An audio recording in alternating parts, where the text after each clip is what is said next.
Dear students, आज के इस वीडियो में हमें 18 के पाठ जिसका नाम है भारतीय वैज्ञानिक, उनका जीवन परिचय और वैज्ञानिकों की उपलब्धियां, इस पाठ के प्रश्नोत्तरों को समझेंगे जो कि पाठ्य पुस्तक में इस पाठ के अंत में दिए गए हैं। शुरुआत में इस पाठ में ऑब्जेक्टिव क्वेश्चन है, उसके बाद में अति लघुतरात्मक, फिर है लघुतरात्मक और अंत में है निबंधात्मक प्रश्न, जो कि इस पाठ में 19 प्रश्न है।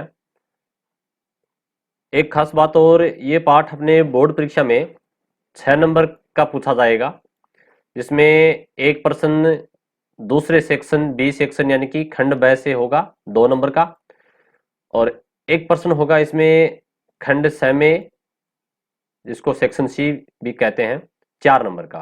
तो इस प्रकार से 2 नंबर का और ये 4 नंबर का, 6 नंबर का कुल प्रश्न इसमें 2 प्रश्न होंगे। जो सी सेक्शन वाला होगा 4 नंबर का, इसमें अथवा में एक प्रश्न और होगा इसी पाठ का। चलिए अपन देखते हैं। जो माध्यमिक शिक्षा बोर्ड द्वारा मॉडल पेपर जारी किया गया है उसको अपन थोड़ा देखें तो 5 भागों में इस पेपर को बांटा गया है। सेक्शन ए में ऑब्जेक्टिव होंगे, छोटे क्वेश्चन होंगे, ठीक है, खालिस्तान भी होंगे सेक्शन बी के अंदर। तो ये सेक्शन बी में अपना देखिए, ये रहा प्रश्न, ये 19 का प्रश्न जो दिया गया है मॉडल पेपर में। भारत में विज्ञान दिवस किस दिन मनाया जाता है?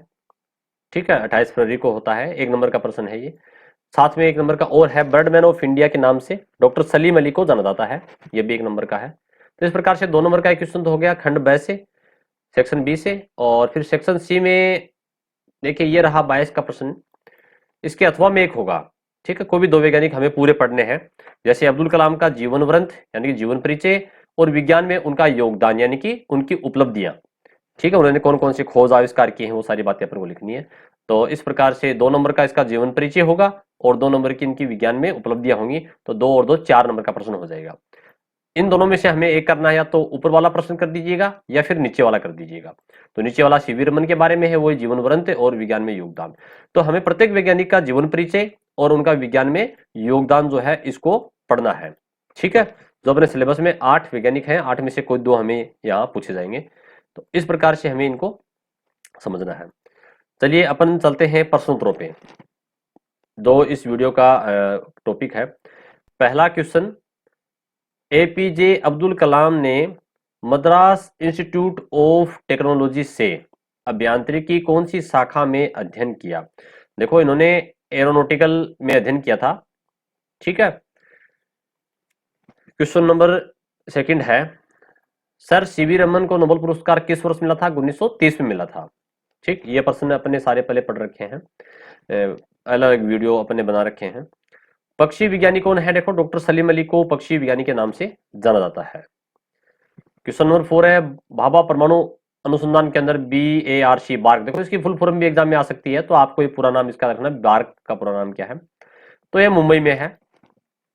और चरक के द्वारा चरक संहिता एक ग्रंथ लिखा गया है, वो कौन सी भाषा में लिखा गया है? वो संस्कृत भाषा में लिखा गया है, ठीक है। तो ये बातें हमको ऑब्जेक्ट टाइप के जो क्वेश्चन थे वो अपने समझे। अब आते हैं अति लघुतरात्मक प्रश्न, जहां से 1 नंबर का क्वेश्चन आने की संभावना है।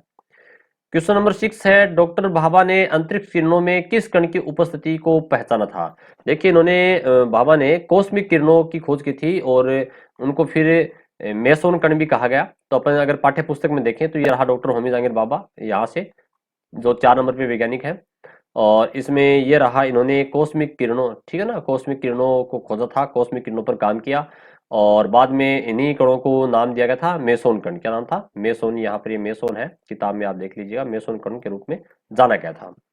तो इस प्रकार से ये क्वेश्चन हमें पढ़ना है।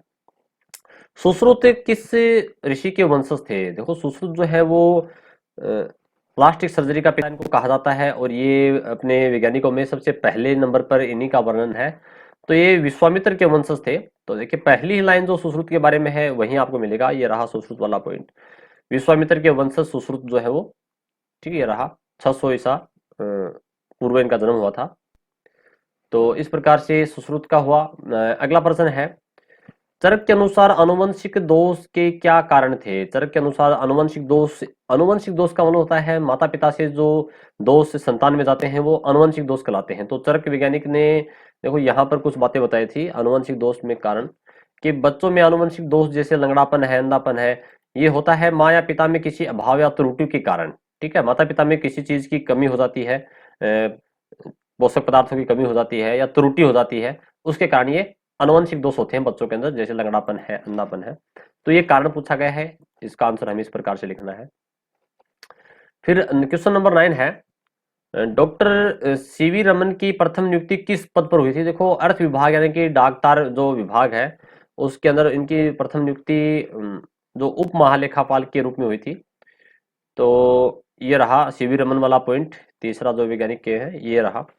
भारत सरकार द्वारा अर्थ विभाग के उप महालेखापाल नियुक्त हुए थे। पहले ये डाकतार विभाग के अंदर उप महालेखापाल बने थे, फिर उन्होंने नौकरी छोड़ दी और उसके बाद में अनुसंधान कार्य शुरू किया, रमन प्रभाव की खोज की। फिर नेक्स्ट है क्वेश्चन नंबर 10, डॉक्टर भाभा के निर्देशन में कौन कौन से रिएक्टरों की स्थापना हुई थी? जो डॉक्टर होमी जहांगीर भाभा हैं उनके निर्देशन में जो परमाणु रिएक्टर की स्थापना हुई थी, ठीक है, उनके नाम पूछ रहा है। तो डॉक्टर होमी जहांगीर भाभा ये रहे अपने 4 नंबर पे, और अगले ही पेज पर आपको मिलेगा, ये रहा यहाँ पर ये रहा। ठीक है, इन्हीं के निर्देशन यानी कि डॉक्टर होमी जहांगीर भाभा के निर्देशन में अप्सरा, साइरस, जर्लिना रिएक्टर की स्थापना हुई थी। तो ये आपको रिएक्टर्स के नाम याद रखने हैं।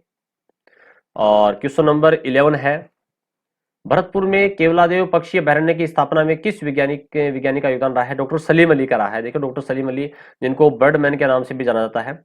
तो ये रहे 8 नंबर पे अपने डॉक्टर सलीम अली, और ये रहा यहाँ पर इनके बारे में कि भरतपुर में पक्षी अभयारण्य केवलादेव नेशनल पार्क जो है उसके निर्माण में इनका योगदान रहा है। उसके अलावा इन्होंने एक बांध परियोजना रुकवाया था जिसमें साइलेंट वैली नेशनल पार्क जो है, ठीक है, उसका भी डेवलपमेंट हुआ था।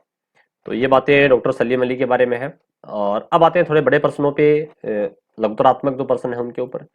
क्वेश्चन नंबर 12 है, डॉक्टर कलाम का रक्षा व अंतरिक्ष में योगदान। देखो रक्षा के क्षेत्र में डीआरडीओ के रूप में और इसरो में जो काम किया अंतरिक्ष में, वो बातें अपन को लिखनी है डॉक्टर कलाम के बारे में। जो बातें पूछी जा रही हैं वही हमें लिखनी है। तो देखिए अपन डॉक्टर कलाम की बात करें तो एपीजे अब्दुल कलाम, यहाँ अपने ये यहाँ से शुरू करना है अपन को। अंतरिक्ष के बारे में तो यहाँ से कुछ बातें हैं। कलाम ने नासा से रॉकेट परीक्षण की तकनीकी का परीक्षण प्राप्त किया। भारत का पहला रॉकेट जो है नाइके अपाची छोड़ा था, और सैटेलाइट लॉन्चिंग व्हीकल परियोजना जो है एसएलवी का प्रबंधक बनाया गया, और उनके नेतृत्व में एसएलवी 3 ने सफल उड़ान भरी और रोहिणी नामक उपग्रह को अंतरिक्ष में सफलतापूर्वक छोड़ा था।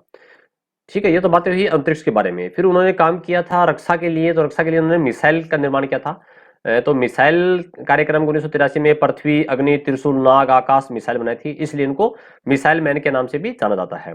और साथ ही इन्होंने रक्षा के क्षेत्र में, डीआरडीओ के क्षेत्र में, डिफेंस यानी कि रक्षा के क्षेत्र में पोखरण के अंदर परमाणु परीक्षण भी इनके नेतृत्व में ही हुआ था।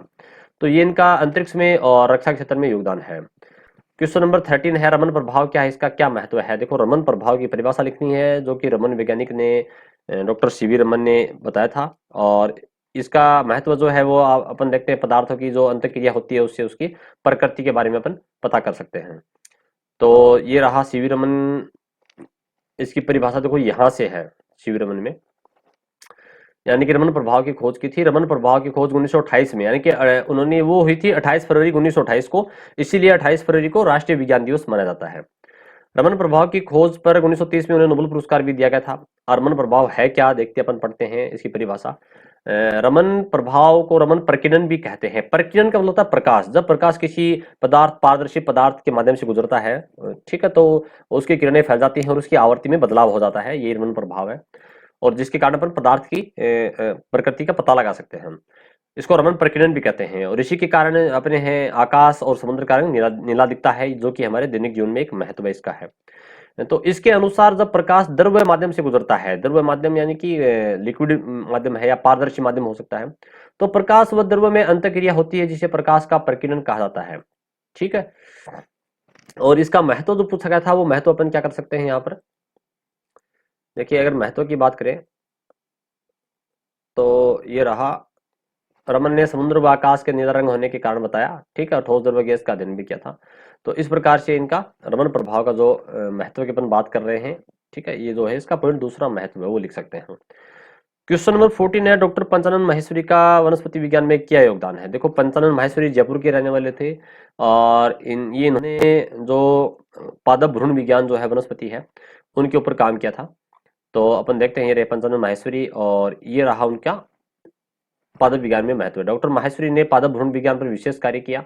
उन्होंने भ्रूण विज्ञान और पादप क्रिया विज्ञान के सहमिश्रण यानी कि दोनों को मिलाकर के शाखा का विकास किया और फूलों के विभिन्न भागों को कृत्रिम पोषण माध्यम, फूलों को तोड़ करके और उसको प्रयोगशाला के अंदर जो है पोषण दे करके उनको भ्रूण का विकास और उनके परिवर्तन के बारे में उन्होंने सफलता हासिल की थी।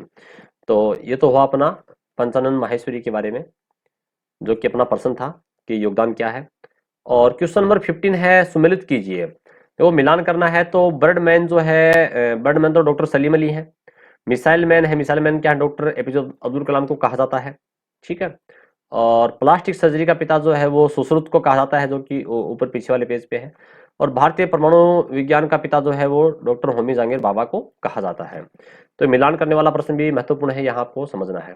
अब देखिए, जो 4 नंबर का बड़ा प्रश्न होगा इस पाठ में से वो, ठीक है, 2+2 ऐसे आएगा और 2 नंबर का तो पूछा जाएगा उनका जीवन वृत्त और 2 नंबर का होगा विज्ञान में योगदान, ठीक है। जैसे जीवन वृत्त 2 नंबर का, इनका जीवन परिचय, जीवन परिचय में हमें उनका जन्म, उनकी शिक्षा, उनके माता पिता के बारे में और अंत में उनकी मृत्यु हुई थी उसके बारे में। और विज्ञान में उनका योगदान जो है उसके लिए हमें उन्होंने कौन कौन से खोज आविष्कार की हैं वो बातें लिखनी है और कौन कौन से पुरस्कार वगैरह उनको दिए गए हैं वो बातें भी हमको लिखनी है। तो यहाँ सुश्रुत है, एपीजे अब्दुल कलाम है, सीवी रमन है और डॉक्टर सलीम अली है। इन चारों में से आपको कोई भी 2 मिल जाएंगे कन्फर्म एग्जाम के अंदर और 2 में से कोई एक करना है, अथवा में आएगा। जैसे मान लीजिए ये प्रश्न है, इसके अथवा में ये पूछा जाएगा, ठीक है, इसी प्रकार से। तो आप ये चारों ही महत्वपूर्ण है। सुश्रुत के बारे में हमने पूरा एक वीडियो डाल रखा है, वो आप देख सकते हो। इसी प्रकार से एपीजे अब्दुल कलाम के बारे में पूरा वीडियो अपने डाल रखा है, वो भी आप समझ सकते हो। अलग से इनको दोबारा समझाने की आवश्यकता नहीं है। लेकिन मेरा कहने का मतलब ये है कि जीवन वृत्त का मतलब होता है जीवन परिचय, उनके जन्म से लेकर के उनकी शिक्षा, माता पिता, ठीक है, और उनके द्वारा जीते गए पुरस्कार, इनाम जो है वो सारी बातें अपन को लिखनी है। और अंत में उनकी मृत्यु कब, कहाँ और कैसे हुई थी वो बातें जो अपने पाठ्य पुस्तक में दी गई हैं वो लिखनी है। और विज्ञान में उनका योगदान का मतलब है उनका जो वैज्ञानिक उपलब्धियां हैं, भारतीय वैज्ञानिकों ने कौन कौन से काम किए, कौन कौन सी खोज की, ठीक है, वो हमारे दैनिक जीवन में क्या काम आते हैं, ये सारी बातें विज्ञान में योगदान के। तो ये 2 और 2 4 नंबर का बड़ा प्रश्न इसमें से ये पूछा जाना है, तो हमको इसको समझना है। और प्रत्येक के लिए मैंने अलग अलग वीडियो डाल रखे हैं, वो आप इसमें अपने चैनल के अंदर अपना मैंने 8 वैज्ञानिकों के 8 वीडियो डाल रखे हैं, तो प्ले लिस्ट के अंदर आप उसको देख सकते हो। धन्यवाद।